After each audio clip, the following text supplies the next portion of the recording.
Well, howdy. And so for those of you that know and understand, you are in Aggie Land, DC, so a howdy is perfectly appropriate.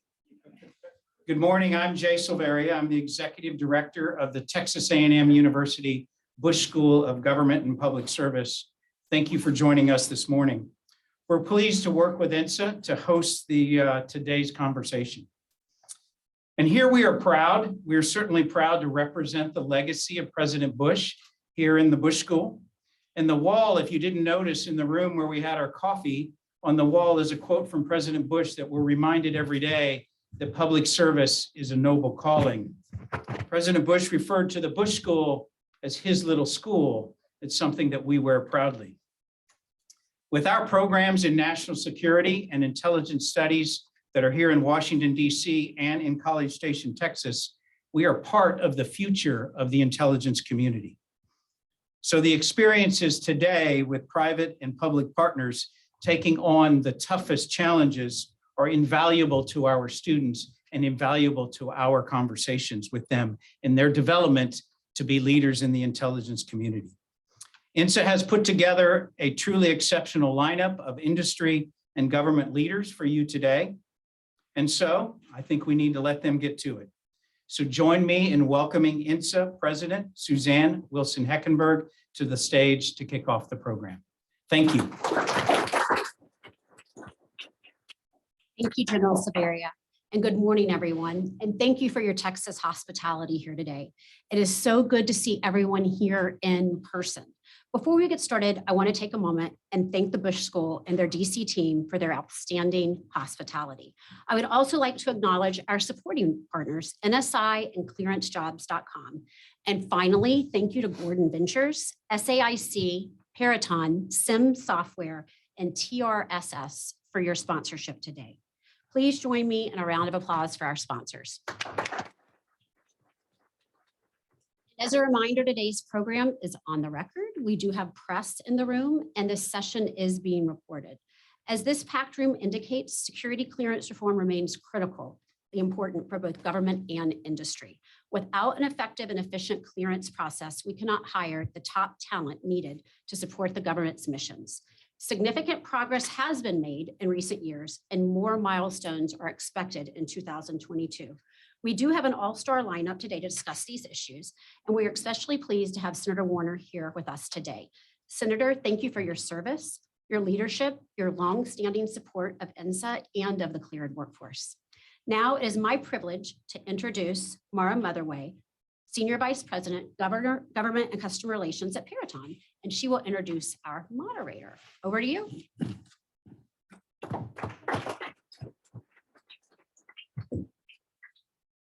Thank you, Suzanne. As a longtime INSA supporter, Peraton is pleased to be the Patriot sponsor for today's program. Security clearances allow companies like Peraton, Parsons, and all the others in cleared industry to assemble a trusted workforce to tackle the challenges of our most sensitive government missions.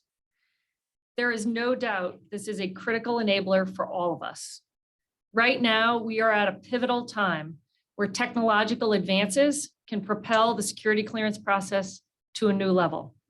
We're at a pivotal time where data is king and can unlock previously hidden risk factors if we access and leverage it prudently. Now, it gives me great pleasure to introduce our panel moderator, Tish Long. Tish became the 5th chairman of the INSA Board of Directors in January 2016. In this capacity, she leads the 18-member board that provides INSA with strategic guidance, direction, and oversight. Tish has held many leadership roles in the intelligence community. And since today marks the beginning of Women's History Month, I must note Tish Long is a trailblazer, a mentor, a sponsor, and a role model to so many of us. In 2010, when she assumed her role as the 5th director of the National Geospatial Intelligence Agency, she was the first woman to lead a major US intelligence agency. Her storied career began with naval intelligence and included 3 years as the Deputy Undersecretary of Defense for Intelligence, 4 years as the Deputy Director of the Defense Intelligence Agency before she led NGA. We are honored to have her as our moderator today. Please join me in welcoming Tish Long. Thank you very much, Mara, and it's always good to see you. I recall when we worked together back at Naval Intelligence. So good to see you in another capacity. Good morning to everyone. It is good to be here, good to be doing an event in person. A little bit early for some of us, and had we given the hybrid option, we'd probably all be at home. So I'm glad we're here in person. And despite world events, there are many of you, and of course, many across the intelligence community who are supporting Ukraine right now. And those doing it have security clearances. And we are here to talk about the importance of continuing to revamp and refresh the processes that enable us to bring the future leaders into the intelligence community. So our speakers really need no introduction, but let me just briefly welcome them to the conversation. So Senator Mark Warner, of course, the senior US Senator from Virginia, is the chairman of the Senate Select Committee on Intelligence. A longtime friend of INSA, Senator Warner has been a passionate advocate for security clearance reform and for effective public-private partnership. So welcome, thank you for being here, sir. Jason Miller, actually, I should go in order of here, not order of my script.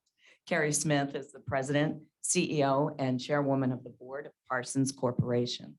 Before joining Parsons, Carey was president of the Federal Solutions business and served in progressive leadership roles at Honeywell International and at Lockheed Martin.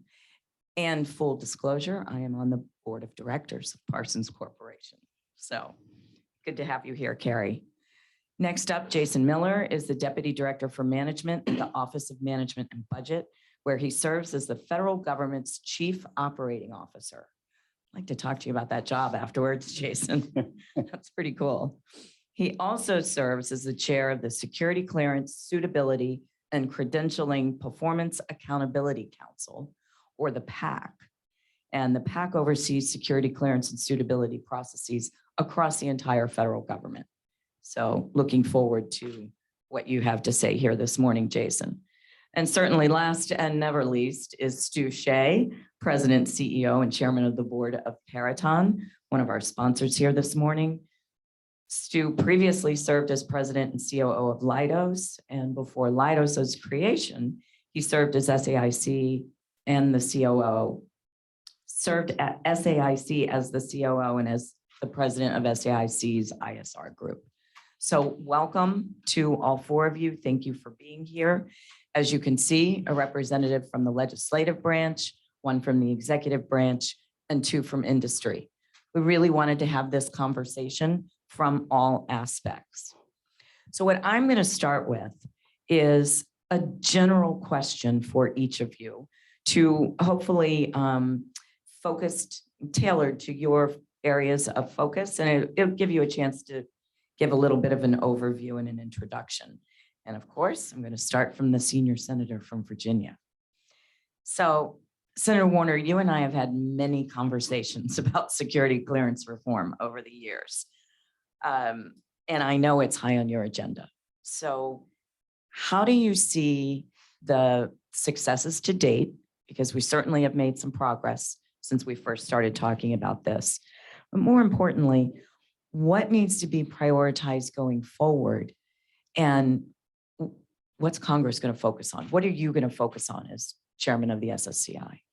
Well, Tish, thank you. And thank you for your leadership, and congratulations on all of your achievements since you've left public service. It's also nice to take a brief moment and depart from what I've been fairly obsessed about over the last few weeks and the circumstances in Ukraine. But I do want to make a couple of quick comments there. One, to the Bush School, and more importantly to President Bush, I very much appreciate his very strong statement last week in support of democratic values, in support of the strong alliances we have, in support of our firm stand against Putin and his authoritarian regime. I'm going to do very briefly. I know we need to get back to the subject at hand, and it's obviously interrelated, but it's been a pretty remarkable last 10 days. 10 days ago, I was in Munich with many of our colleagues across all of Europe.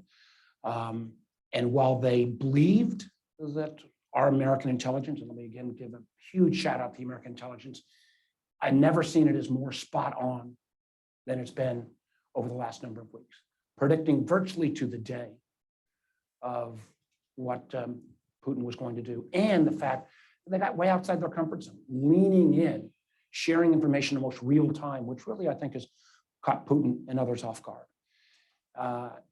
And over the last 10 days, we have seen, if you just go down the litany of whether it's Nord Stream 2 or the Europeans kicking Russian banks out of SWIFT, the personal sanctions on Putin, the controls on the central bank, the fact that you've got Germany completely changing its long-term focus on both arms sales and defense buildup, the fact that you've got Sweden, Finland, the Swiss getting off the sidelines. And we've all been enormously amazed by the resilience of the Ukrainian people and President Zelensky's leadership. I mentioned that one of my colleagues was asking in an Intel meeting recently this is a few weeks back, so you didn't really know how it was going to play because Zelensky had been a little slow about mobilization of his forces. Was Zelensky going to be Ghani or Churchill?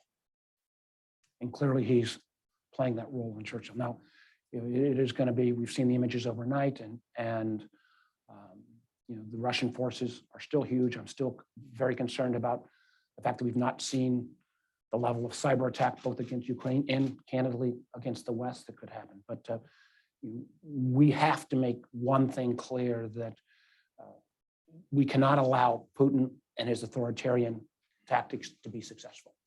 This may take some time, and even if the Russians are able to defeat the Ukrainian military, the insurgency that will ensue, he is not going to be able to take control of this country of 44 million people. But it's going to be a choppy time.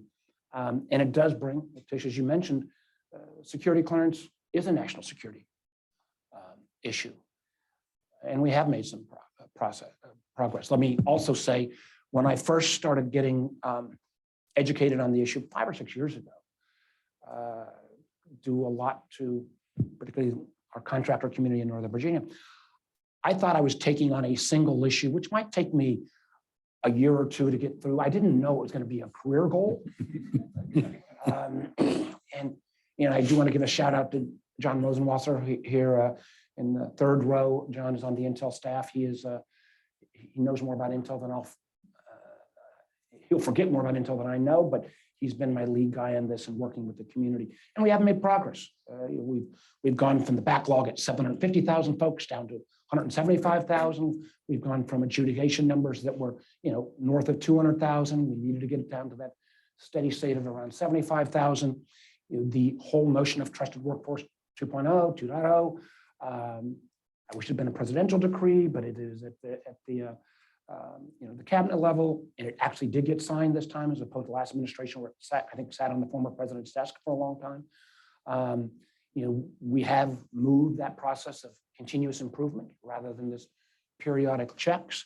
But to your point, Tish, what do I think going forward? We got to make sure we really build out the IT background on INVIS.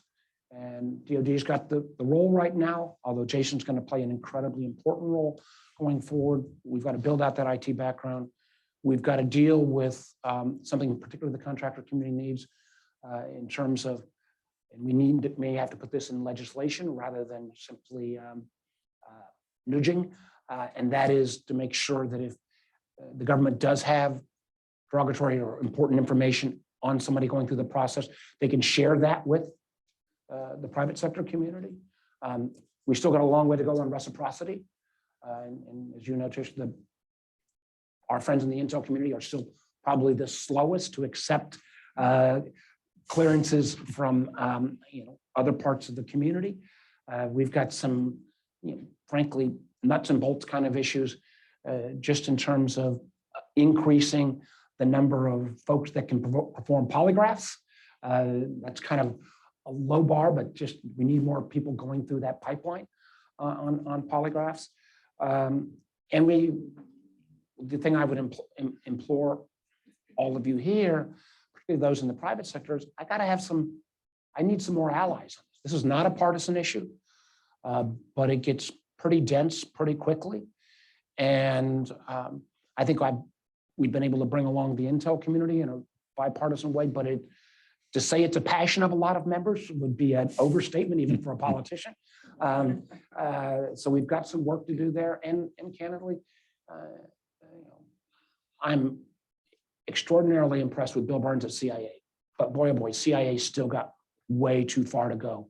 The onboarding process got as high as about 600 days.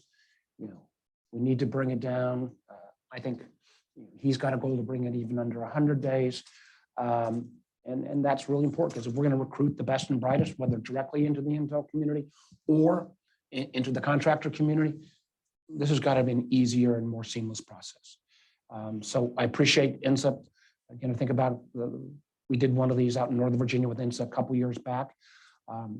I thought by now we could have been like putting up the total victory flag. But I do think we are a work in process, and I look forward to working with the administration to make sure we finish the job. Well, Senator Warner, thank you for those opening remarks and your areas of focus, several of which I'm going to follow up on, because you really do highlight some areas that do need some work. And personally, I'm glad there's at least one member who's passionate about this topic, because it is extremely important. So you mentioned Trusted Workforce 2.0. So Carey, how does that program help industry compete for and retain and manage your talent? When we talk about the number of days it takes to get someone cleared and bring them on board, how can the Trusted 2.0 help provide reliable support to you and your workforce so that you can support your government clients? Thanks, Tish, and thanks to INSA for hosting this important event. I've been in the defense and aerospace business, working with the Intel community for 35 years, so quite a bit of time. I do want to say I've also seen recent progress, which I'm really pleased about, and I think Jason will share more with us in a few minutes, the Trusted Workforce 2.0.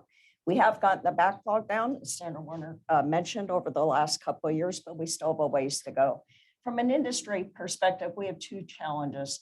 We need to hire the best people, and we need to retain the best people. So in order to do that, to hire the best people, we have to improve the onboarding. And we can't have something that takes 6 months, or kids that are getting out of school are going to go work for a commercial company. So it's critical that we get the best and brightest right away. We need to start that at an early age. We need to get interns cleared, and we need to have a broader pipeline. Right now, our pipeline's too narrow. So we're kind of in a situation where Stu and I, while we're partners, we also tend to hire people back and forth from each other. That's not good for the industry. We have to get beyond that. So from a retention perspective, I think we'll talk about reciprocity. I can never say that word, coming up a little bit more. But the challenge is when you go from one agency to another agency, that process needs to be seamless. We lose good talent, we lose good people, because it can take anywhere from days to years to be able to transfer. And that's not good for our industry. We're in a critical time right now. You talked about what's going on in the world, the geopolitical tensions. This is one of the most important issues that we can tackle, but we need to tackle it with expediency. Thanks, Carey. You also highlighted that reciprocity issue that Senator Warner highlighted. So Jason, in addition to giving us, an update on Trusted Workforce 2.0, because it's really designed to modernize the security clearance process from end to end. For those of you who are not aware, it includes policy changes, process improvements, resource allocations, and a lot of technology. So, give us that overview. What have you done to date? Most importantly, what is left to be done? And can you talk about the reciprocity piece? Sure. Well, first, thank you, Tish. Thank you, INSA, for having me here, for hosting this conversation. Critically important topic. I want to acknowledge for Senator Warner's comments and remarks, but also thank him for his leadership on this, the career passion project as it has become. I can say he reaches out to me frequently on this, as well as all of the key leaders across the administration, making sure that he's keeping us and holding us accountable to progress. So Senator Warner, thank you for that. I also want to acknowledge that this evening, President Biden is going to be addressing the nation, giving his first State of the Union. He'll be talking about the progress we've made, the challenges that we face, both at home and abroad, and his vision for how we move forward and move forward together. I am impressed by the ability to time this conversation on the morning of the State of the Union. That was very well planned. INSA at your service. There you go. So, my portfolio is an incredibly broad one from where I sit as Deputy Director for Management. One of my responsibilities, which I learned about after I was nominated, was serving as the chair of the PAC. What I came to see quickly is, yes, there's progress that's been made. This is an enormous opportunity, and it's absolutely central to our single most important management priority for the federal government, which is strengthening and empowering the federal workforce. So let me come back to that point and just step back a little bit. One, acknowledging President Bush, the PAC was created in the last year of the Bush administration, 2008. In the last year of the Obama administration, a number of new reforms due to all the challenges that all of you know well about in the second term of the Obama administration in this space. A number of new reforms and actions were announced, many of which are bearing fruit right now. And as we stepped into the first year in the Biden administration, we knew that we needed to use this opportunity to carry this forward. And it's complex. You said it well, Tish, it's soup to nuts reform. One of the most significant government-wide reforms in years and years. This is a huge undertaking, and it requires a very delicate, choreographed dance across a broad set of agencies. Really important progress. I want to acknowledge, and many of you know, Matt Ains. Matt's over here. Matt leads the PAC PMO, and it's because of him and his team that we have the foundation that we are sitting on right now, and we have this choreography in front of us that we have to navigate our way through. So federal government, the comments that were made by Carey, I'm sure from the perspectives of this room, the importance of bringing talent, retaining talent is critical for any organization, right? Talent is our most important asset as employers, full stop. Federal government employs more than 4 million people. This is an issue that is absolutely imperative to our ability to deliver on mission now and well into the future. Let me give you two general facts that apply across the federal government. Federal government, on balance, not everywhere, but on balance, for a large employer, on average, we have lower employee engagement scores than the private sector.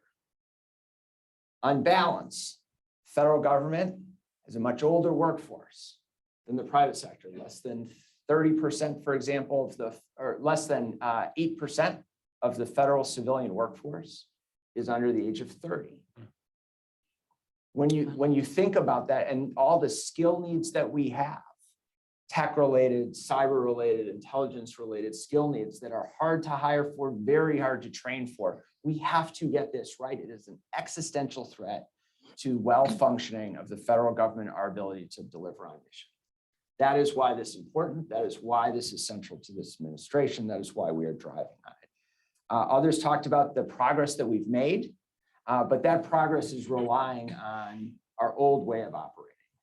We are now in this transition phase to moving towards a new approach. This is Trusted Workforce 2.0, and we have made meaningful progress. But this year is the year we need to drive it forward. This year is the year. And I said that to our PAC principals. I said that to the PAC. That is what we say to one another. 2022 is the most significant, most consequential year for personnel vetting reform. That's how we're approaching it, and that's what we need to deliver on. We have a number of policy items that some of which have gotten out the door, others of which are imminently, I mean, days, not weeks, will be released. We have transitioning into our next interim steps. So last year we moved 4 million people into 1.25. We are now in the process of transitioning into 1.5. That includes onboarding more than 400 federal entities, agencies, and their subcomponents, more than 10,000 industry organizations, substantially expanding our technology systems and capabilities, more releases, deployments this year from NBIS, and each of our agencies also has a set of implementation responsibilities in place. That is all happening in 2022. We have a roadmap to deliver on it, and that's why I refer to it as careful choreography. Any one little piece moving out of line means our entire end-to-end soup to nuts reform will fall behind schedule, and it's absolutely imperative. Every day is a cost to us, both from a dollar standpoint and from an opportunity standpoint. So we're focused on this. I am personally committed to this, and it's central to what we need to do in terms of strengthening and empowering our federal workforce and our contracting community that is serving critical missions. Together, we have to deliver. Thank you, Jason. Together, we do have to deliver. And it is about both the government and industry workforces. And so turning to Stu, well, as Jason, as you just said, the cleared workforce is quite sizable, with about 4 million cleared personnel today, many of whom do work for industry. So managing this is not an easy task. I'm glad to hear you say 2022 is the year. But Stu, from your perspective, and probably a lot of your industry partners, you bring technology to the table every single day. So how are you thinking about what's happening within clearance reform, personnel vetting reform, NBIS? I mean, just the whole soup to nuts, as Jason said, of Trusted Workforce 2.0. How can technology help us here? Yeah, first of all, let me again thank the Bush School, INSA, and the other panelists, and I appreciate you being here with us today. It's a really interesting problem. Carey made the comment about, we trade the workforce back and forth. The only good thing is that Peraton and Parsons both have the same colors for our logos. So it makes it easier. In preparation for this, I was going through, I just finished filling out my financial disclosure form for the CIA and updating that paperwork. So I went back to look at other forms that I had filled out, and I've filled out over 100 SF-86s in my lifetime.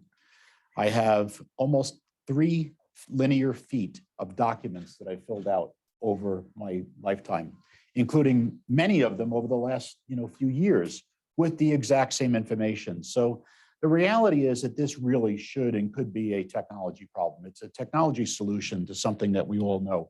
We have to be able to put these people to work. Our lifeblood, as was said before, the intellectual property that we have are the people that we get to deploy every single day to support these important programs. We have people that are supporting Ukraine today. How do we get them into the system? They have to be cleared.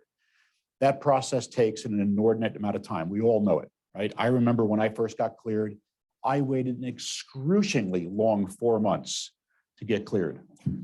And today I look at it and say, all right, I have to plan on that person 18 months from now because it is just a different system. So how do we do it? We do it with technology. Think about buying a car. I bought a car recently. I walked in, they did a credit check, and I walked out with a Range Rover in like an hour. How do we use technology to do the data analytics, to analyze the information that already exists? Anybody that does genealogical research can find information on families and background and documents online. You can find out your digital footprint. We need to be able to use that, and we need to be able to find the items that correlate and cause us a problem. Today, there are 4 million people with clearances, about 1/3 of them are contractors. Less than 1% of those people get denied a clearance when they get submitted. Less than 1% have a clearance revoked during a reinvestigation. That means it's 5 times more likely to get into Harvard than it is to actually have a security clearance revoked. So we have to be able to use the technology that's available to do the data analytics, to look at the correlation of the information, and then figure out not how to find a needle in a haystack, but how do you find a needle in a pile of needles? And that's the challenge for us. And it can only be done through technology. It's not done through the laborious review of paperwork that we've been doing for the last 40 years. It has to be systematized. We have to look at it. We have to use artificial intelligence, machine learning to be able to look at the information. Adjudications, for example, we do a lot of the background investigations at Peraton. The adjudications are done by separate organizations. Do we ever take all the adjudications and look at them and try to correlate them, but do it through technology? And so I think the technology play here is very, very big. Thanks, Stu. So let's pull the thread on that. Jason, how are you looking at incorporating data analytics, some of the AI ML techniques into both what I would say are the manual processes, but then also into NBIS? And maybe you want to talk a little bit about NBIS. Sure, absolutely. I think Stu has it right. This is a different approach altogether, right? So in terms, as one example, right, we are moving away from no longer having periodic reinvestigations. Right? We're already on that journey for many people, where they will never again have a periodic reinvestigation, and that's a significant change. We're continuing to move that forward. The way I see it, NBIS is the long pole in the tent. NBIS is the long pole in the tent here, both from our timelines and our ability to execute on this overall approach. Stu, I'm relying on you on that too. Look, I think, Bill Lietzau, I really commend his leadership and what he has done at DCSA. They are the owner of driving forward progress on NBIS, both deployment as well as being a service provider in a significant way. DoD, in addition to having responsibility here, is also the largest customer. So there's positive incentives, but it's challenging. If you look at the history of the federal government in terms of delivering major technology transformation projects, we don't have a high success rate. And we have to acknowledge that reality. And NBIS obviously had some bumps along the way. We are in a better place. We have a march forward. We're also keeping a very close eye on where we are with regards to NBIS progress, both the deployments as well as the ongoing onboarding. In addition to Bill, I want to say thank you to Ron Moultrie and Kath Hicks at DoD, who've been on top of this and making sure that the department is accountable for the progress that we're trying to make. That's where we are. That is our long pole in the tent. That is our ability to move from 9 different systems that are all different in their approach, paper-based processes, to moving the ball forward. When you just look at timeliness, right? When you just look at timeliness, we have a process where we're measuring end to end between when you enter the system and when you get your clearance on the back end. We need to re-engineer that process. We need to use technology to do it so that we're running checks on the front end in real time with data analytics and AI that actually get butts and seats. We can deliver on critical mission. We can get people interim clearances and measure how quickly are we able to get somebody in the door and moving forward so that we're actually executing on what we need to execute. And it all relies on having a system that works and having a choreographed approach across government that's onboarding onto that system. Okay, I'm going to come back to you on that. But first, Senator Warner, what is Congress's role in the oversight of this technology upgrade, bringing NBIS online? Are you able to drive things from your position? Should you be driving things from your position? And how does it look from your position? Well, I want to pick up on something both Jason and Stu said. Jason, this notion of this has to be choreographed I'm going to steal that terminology because I sure as heck 4 or 5 years ago didn't understand the complexity. Didn't understand the fact of, DOD owns the NBIS piece. ODNI has the chief security officer. You've got a whole piece on the PAC. I mean, how you get all these folks to work together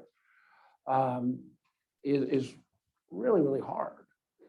Each year, we nibble a little piece of it in the Intel authorization bill, so it doesn't become optional. It needs to become required. And I do actually, obviously have a number of problems with the last administration, but a lot of, last administration got this ball really going.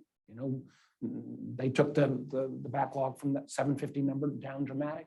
Again, I was disappointed that it couldn't, the Trusted Workforce 2.0 never got signed by the previous administration, but it wasn't for lack of trying within the previous administration. I want to give credit where credit is due there as well. So one of the things we desperately need is good data. I know I harass John much more regularly than I even harass Jason, but trying to make sure we've got data that's really good. How do we take on these kind of clogging points, like the lack of the number of folks that can process lie detector tests, polygraph tests. That's imminently solvable. The fact that we only got 30 going through a single school in South Carolina, but we can fix that. And if we have to legislatively fix it, we'll legislatively fix it. Stu's comments around the numbers, I do think, on the continuous evaluation, getting TS to 90 days, getting secret to 30 days, I think we are, that's an easy goal that we can, are not easy to accomplish, but easy to articulate. I think we need similar type goals around reciprocity. And again, I need to do a better job on getting my colleagues, your old colleagues in Intel, to realize, yeah, there may be certain special things with certain Intel agencies, but the notion that you got to duplicate the whole process all over, even if it came out of a DHS clearance or an energy clearance, when you get to the Intel world, no, we got to grind that down. And the one thing I wanted to comment with Stu, and I like the analogy, I'm going to steal that as well, about the harder to, or it's easier to find people who flunk the security clearance versus getting into Harvard. I worry that those numbers are going to change, because I think we have to acknowledge, and don't take my word for it, take the FBI's word for it, the serious challenge we have in this country of DVEs. The world where there are figures that legitimize what happened on January 6th is a very different world than existed 5 or 6 years ago. And that, I worry, Stu, a little bit that we can't eliminate this process, because the number of people who may get kicked out because they have taken on political views where their allegiance is not to the Constitution or democracy, but to the idea that if they don't agree, they can take violence into their own hands. We saw some of that in the folks just who've been prosecuted now on January 6th. So that is a new problem that we have to take on as well. And again, I'll just go back to where I sound like a broken record here. I need some more allies. So those of you who've got ties with members of Congress, again, Richard Burr was a good partner, Marco Rubio is a good partner on the Intel committee, but if we can help recruit a couple of other members on both parties to help us push this, so we're not pushing this rock up the hill alone all the time, I think that'd be helpful. Well, Jason, watch out. You've been offered legislative help several times now. So, and I know the good senator, he will follow through on that. And no doubt progress has certainly been made, but we are not where we need to be. We all have the stories of how many linear feet of paper we have filled out. We all have the stories of folks we've been trying to hire who can't wait 6 months, 9 months, 18 months. They have bills to pay. They have student loans to pay off, and they can't wait for that security clearance to come through, unfortunately. And so we are losing out on some really talented personnel who, through no fault of their own, have to move on to other employment. Carey, anything you want to add on the technology side? Mhm. Do you feel industry has been asked for input on NBIS? Is it going to work for you? Not only, for the government, is it going to work for industry also? Anything you want to add to this conversation? We think NBIS is definitely going to be a good solution. The legacy systems that we have, there are too many of them. The fact that you don't have classified and unclassified on the same system. So we do think it's going to be a good system once it is deployed, and we're quite excited about it. I do feel that there could be a little more collaboration, though, I would say, and just input from industry as we go through the process and making sure that it is set up to operate very effectively for all sides of the house.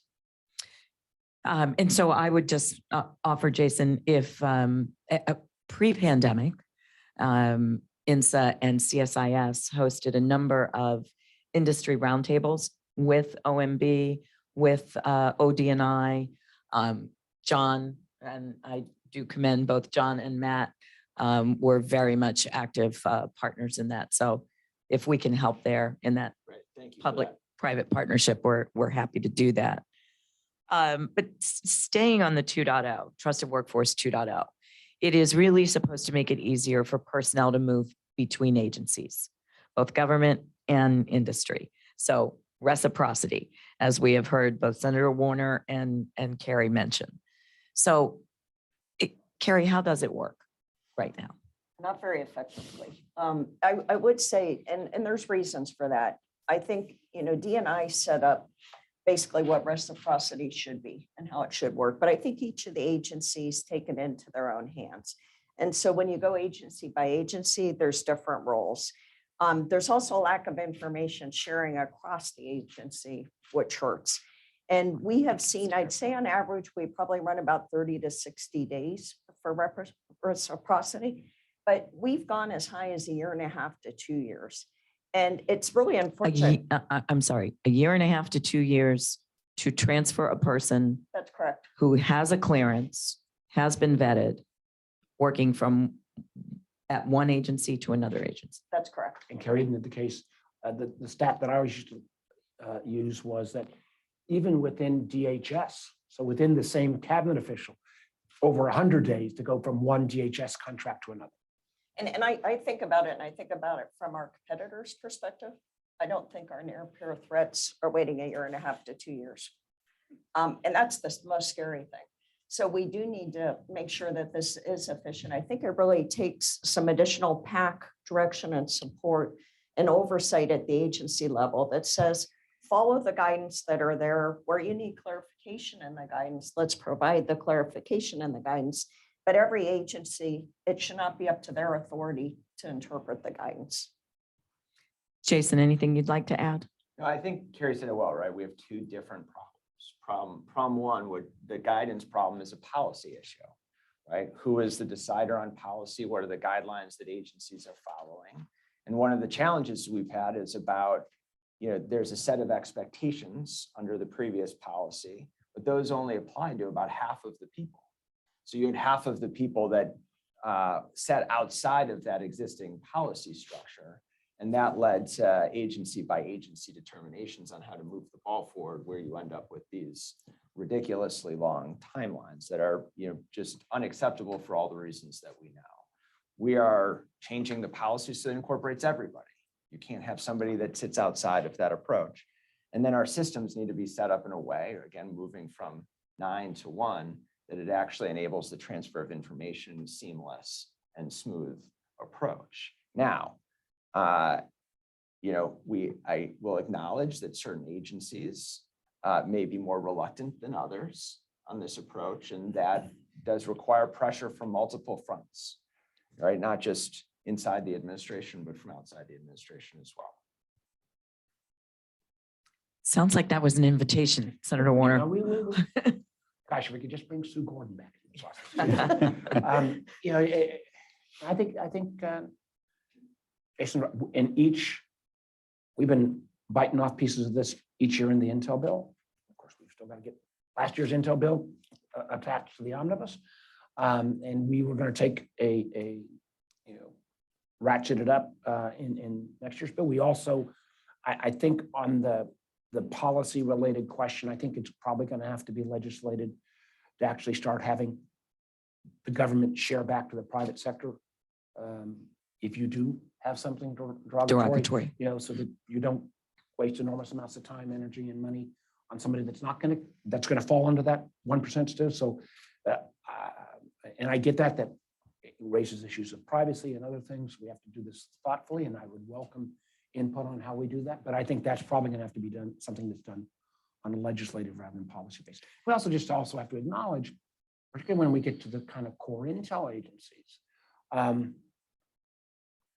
And I don't know if we can fully legislate this other than just keep job hunting, as you know, who's being head of one of them. The downside that you as a intel leader run of having somebody that gets through the process, that steals information, leaks information, is so great versus we brought the whole process down to 67 days instead of 90 days on TS. You're going to get a lot more grief. And I think about some of our friends at NSA and elsewhere, we've had problems over the past few years. I don't know how we ever fully work through all that. So let me turn the question to you. Sure. What can your old colleagues leading the intel agencies, how do we convince them that they're not going to bear all the burden individually if something does get through the cracks? Well, it is making that statement, first of all, and making that statement, you know, from the chief operating officer of the federal government. But we're never going to be in a zero risk. It is always risk mitigation. And so as a leader, you have to make that call. But it's risk mitigation. It cannot be risk avoidance, or we'll tie ourselves in knots and not make it risk anywhere. avoidance, because we have had some challenges We, in the last few years. we have had some People challenges. have gone completely the other direction. That's how we ended up with the 750,000 backlog, right? However, I would ask that the sharing of derogatory information also include sharing amongst the intel agencies, not only agency to industry, but between the agencies. And honestly, that's where we got in trouble. There wasn't sharing between the agencies. Now, I've seen a number of folks who are still in government from our agencies here in the audience. This is not only a legislative branch and a top from the top of the administration policy issue and industry. It's also our everyday, workers. So I encourage you to share amongst your coworkers on what's working, what's not, and honestly, the sharing of derogatory information from agency to agency. Interestingly, INSA held a legal roundtable 2 years ago, and the attorneys from across the intelligence community and DOJ and private industry arrived at the conclusion that this was not a privacy issue. It truly is a policy issue. So, whether it's working it Do out. you have that in writing? We do. We'll send John the minutes from the meeting. No, I think that's. Yeah. And maybe we need, in people's memories, kind of pre-COVID, post-COVID, maybe we need to do that again. Yeah. And have me or some legislators sit in on that so we can hear it firsthand, because we do hear, we do hear this still. I hear it from some of our current leadership in the intel community. Yeah, no, absolutely. It is. It is very real. Obviously, we don't want to cross a line and get into PII and privacy types of information that should not be shared. But at least the legal community felt there was a way it could be done properly. I think we are asking for audience questions. I still have plenty more here, but if you do have questions, I am happy to take them from the audience. And we've got folks walking around. We have covered a lot of ground already. And a lot of what we've talked about comes back to this issue of public-private partnership, of collaboration between the government and industry. Stu, do you have some recommendations, concrete actions that can be taken to improve this critical partnership, or specifically to improve the process here? Yeah, I mean, listening to what everybody else is saying, you think about the focus on NBIS, and being the developer of NBIS is no pressure, right? But I would love to see us do some more wargaming and think about, as it's being developed, how do we roll it out? How do we think about both the government and industry's use of it, and what do they gain out of it in the development? Going through a development where it's a kind of a traditional waterfall-like development, and you have requirements and you build a system, by the time you're done, you wanted a Porsche and you got a 57 Chevy. And I would love to have something that's a little bit different in terms of the engagement model. That's the first thing. I want to go back to the reciprocity issue. I think the DNI should declare that all the intel agencies have reciprocity in terms of badges and polygraphs, et cetera. And I always personalize it. I had a community badge issued by one agency, and I had to go to another agency 3 weeks ago to get my new green badge because they didn't recognize it. And so it's the fourth green badge that I've had, and I still have all four of them, and there's no reciprocity. And this is a simple problem to fix. So I think it's a policy issue, and I think that having that true dialogue, and everybody said it, having an open and honest dialogue, a transparent dialogue about what industry needs, what the government needs, how we partner together, that's how we're going to solve these problems. Is there a way also, one of the things I've heard a lot, particularly in terms of, I think, private sector partners who are smaller contractors, they get a certain number of clearances on a project, and number X, but maybe we ought to have for every private sector entity kind of an ongoing clearances for the senior management. Yes. So you don't have to take your CFO, somehow off the project and give it to somebody who's working line item on the project. And yet it's kind of crazy to have the CFO not be able to have visibility into the project. So that would be a policy goal. And I don't know whether that's kind of decided at Jason's level or what it's legislative, but yeah.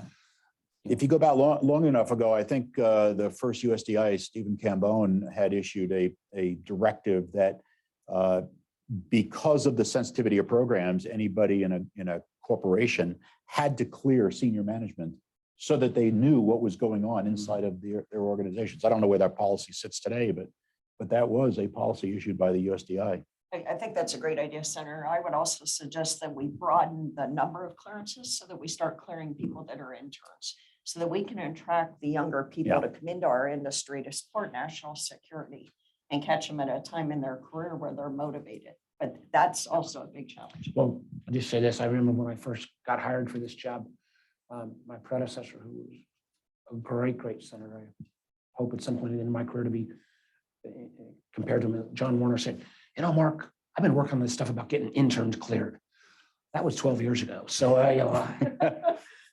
that's also like a career challenge, but it total sense. And I think we all know if we don't get those interns cleared, when our friends in the tech community can offer 3 to 5 to 10x what we're offering, the mission is great, but if we can't get them some visibility into that mission during school, Jason, can we get that one fixed by April 15th? I'm actually happy to report that some agencies are allowing industry to clear interns and actually have interns billable on their contracts. So I don't know what's preventing all agencies from doing that, because there's nothing that says you can't. But also even the level of interns within some of our intel community is relatively low. It would be interesting to reverse the process. And I was just thinking about this. A industry person doesn't travel with their clearances. You leave one company and go to the next, you have to be revetted. Somebody has to find a billet to put you on a different contract, and you are essentially a virgin again. And you go in and you have to start all over again. If industry had more mobility and we traveled with clearances, then we wouldn't have to tie up the review process, and people would be able to freely move to wherever the biggest need is that's needed by our government customers. So that reminds me of a proposal, the security clearance reform policy council made some years ago, and that was um, you clear the person, Yeah. period. So Jason, I'll dig up that paper and send Good. that on. Good. Um, Yeah, I mean, I think like as we start digging in on each of the specific issues, right, part of what we need to get through is a transition of from right prior state to Right. future state. And in a world where we're in trusted workforce 2.0, these policy issues, we actually have the systems in place that we can work through them in ways that weren't possible before. Just on interns, because a passion project of mine as well, not just clearing interns, but as in, right, I mentioned at the top, our challenges with early career talent within the federal government, within our agencies. This is pretty much true in almost every agency, not every single one, but in almost every agency. And unlike many of you, it is the exception, not the rule, that we use internships within the federal government as a talent pipeline. yes. And clearances are one Wow. piece of that problem. But that is a change in mindset that we need to do within the federal workforce. Agreed. Was there one thing too, that I mentioned this, and I think it's kind of been surrounding part of our whole discussion. Yeah, getting good data. I mean, I come up with numbers on how long it takes to onboard, and I go to, head of Intel agency X and say, you're at this large number, and say, oh no, Senator, Mr. Chairman, you're not, we're not, we're way. If we have some good common data here, and I know it's always going to be moving, that would really help me as I make the case to both my colleagues and as I make my case for folks in all our Intel community to kind of lean in. And I would commend Jason and his office. I do believe they are now generating good data. And now that it's part of the president's management agenda, it's online. I went and read the first quarter report. The numbers don't look good, but at least the numbers are there. And we shouldn't be arguing about the numbers because I think we can all agree on the numbers now. Now we need to focus on the solutions. So Jason, I've got an audience question that I think probably goes to you. This individual, SCI clearance, full-scale poly, multiple agencies. Agency 1 did a normal CI poly reinvestigation, successfully completed. 3 months later, agency number 2 calls them in for a CI poly redo because he says they don't share. He or she says they don't share. Will all of this reform change that? That is where we are trying to head, right? I'm not going to pretend that there won't be individual circumstances where things will fall down. Bringing this back to our numbers, one of the challenges we have with our numbers today is we actually don't measure 100%, right? We've been for decades measuring the fastest 90%. And a lot, when you're going through and you have 1 million per year, when you have 1 million per year, that means 100,000 aren't actually captured in the numbers that we're reporting today. So we're going to be moving towards a measurement system that is measuring all. We also need to be looking at what is actually the timeline to getting people serving mission with interim clearances, not just a process that gets you your final clearance. The problem that we're talking through is how do I get people serving the mission, serving the program on the contract? Those are things that we're not fully measuring and reporting today. With this specific individual, happy to bring this case to Matt and I, because actually some of these anecdotal cases help us when we're going back to agencies and saying like, this is not consistent with the approach that we're trying to take as administration. So we'd welcome the follow-up. Terrific. We do just have a couple of minutes left. I am mindful of everyone's schedule. Here's a jump ball question. And I really find it an interesting question. As a young professional seeking work in the intelligence community, I am not alone among my peers in having avoided opportunities to travel or study abroad and to interact with foreign nationals. How can this contradiction between a workforce with strong language and area studies skills and reliable clearances be resolved? And so that's Great question. I'm not gonna go to just, the panel. Let's move to the panel on that question.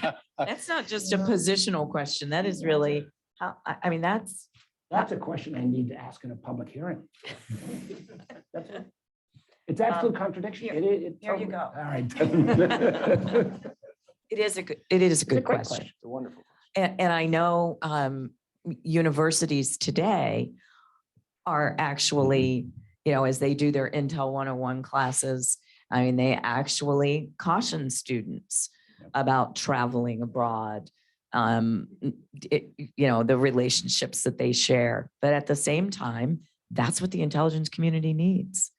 So that might actually be an awareness question for the audience, because there are, as I said, I see a lot of my government friends who are still there. So please take that and think about it. All right. Let me turn that question, since the panel responded so fully to that question. Let me turn it to you, Tish. How do you think we are? You've been on both sides of this. So again, it gets to risk mitigation and not risk avoidance. We need folks in the intelligence community who have studied abroad, who have lived abroad, who understand, and it's one of the few ways you can understand the nuances of language and the nuances of action of people. And so it's, So go study abroad, but don't bring yourself out. it's better technology to really understand the actions that have occurred, and to be able to mine that data. I think continuous vetting is going to be a big help when you think about, well, you're not just going to check in every 5 or, let's be truthful, 7, 8, 9, 10 years on getting an update to that mountain of paper. If there is continuous vetting ongoing, I think that's another way of really looking at whether or not someone has ill intentions towards But I the wonder government. whether the intel community, and probably led by the agency, maybe ought to put some guidance out that says, yeah, we study abroad, but be careful when you say, but I think this is a very real question, because I also think it's ease of reporting. I mean, if somebody's taking a vacation in the Bahamas, do you really have to go through the same level as if you're traveling to Russia? So to me, a lot of it's ease of reporting. If we make it simpler and say, is this really a risk or is it not a risk? Good point, Carey. I just want to say a big thank you to all 4 of our panel members here. Tip of the iceberg. We could probably sit here all day and really get very good questions from the audience. I know folks need to get on with their day. Senator, you said you've been working this 5 to 6 years. I don't want to tell you how long I've been working it and how long INSA has been working it. Our good friend, Charlie Allen, started working on this over a decade ago. Kathy Fearson, his partner in crime. And really, Senator Warner, your staff has just been magnificent in the support to us, as well as Matt and all the support on the PAC. So we do stand at the ready to continue this dialogue.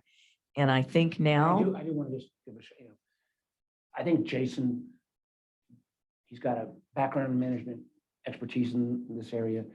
I do think we've kind of got stars aligned with his role. Director Haynes, this is something I'm on her on a regular basis. Ron Moultrie over on the DoD side of the house. I mean, we've got people's attention. And Stu, just don't screw up in this. I have to get back to work. I have some coding to do. okay, I would now like to invite the George Mason University's National Security Institute up to wrap up with closing remarks. Jessica, good to see you. And apologies that we didn't share right up front. We have this huge INSA sign. Jamil already walked out of the room, so it's okay. We're safe. We're not out there. National Security Institute is co-hosting this with us. Hi, I know we're over, so I'll be really quick. I'm Jessica Jones, the Deputy Executive Director at the National Security Institute at George Mason. We actually hosted this panel a few years ago on this ongoing topic, so we've also been around.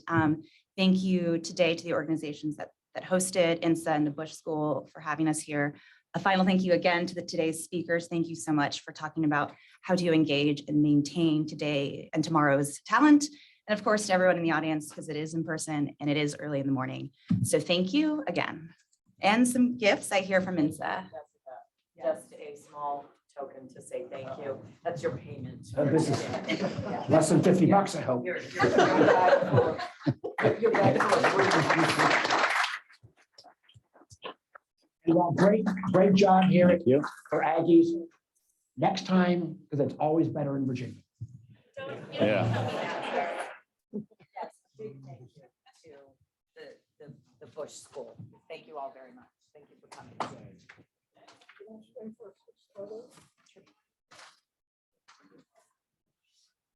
Quick.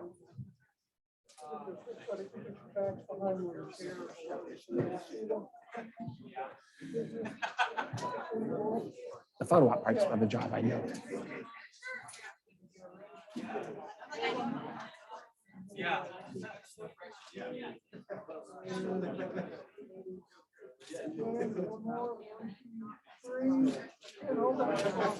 Thank you. Thanks, Tish. Thanks, Henry. Great to see you. Congratulations again. Thank you. Thank you very much. Thank you. Jason, good job. Thank you. Jason, As great to always. see you. Thanks for everything you're doing. I do think you guys are making a lot of traction. Gary, always a pleasure. And I'm serious. Yes, I think it's like coming up, isn't it? Short, I'm gonna make sure I